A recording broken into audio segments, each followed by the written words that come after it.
Hi everyone, আজকে তোমাদেরকে আমি একটি রেসিপি শেয়ার করব, আমার মাংসের রেসিপি।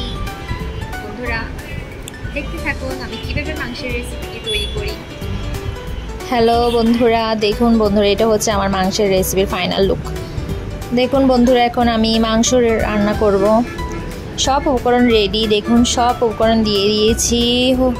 ধনিয়া গুঁড়া, হলুদ গুঁড়ো, মরিচের গুঁড়ো একটু বেশি খাই, এজন্য দিয়েছি বেশি করে। নুন দিয়েছি, আর তেল দিয়ে দিয়েছি পরিমাণ মতো, তেজপাতা দিয়ে দিয়েছি, দারচিনি দিয়ে দিয়েছি, গরম মশলাকে থেতো করে দিয়ে দিয়েছি, আর হচ্ছে টমেটো দিয়ে দিয়েছি। সবগুলো একসাথে মেখে নিয়েছি।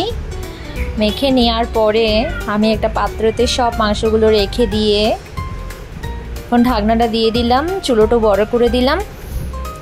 চুলোটা বড় করে দিয়ে এখন এখানে পানি বের হয়েছে মাংস থেকে। ভালো করে নেড়ে চেড়ে দিতে হবে, এখন আবার ঢাকনা দিয়ে দিতে হবে। ঢাকনাটা দিয়ে আবার পানি বের হয়েছে অনেক, নাড়াচাড়া করে নিতে হবে। ভালো করে আলুগুলো দিয়ে দিতে হবে,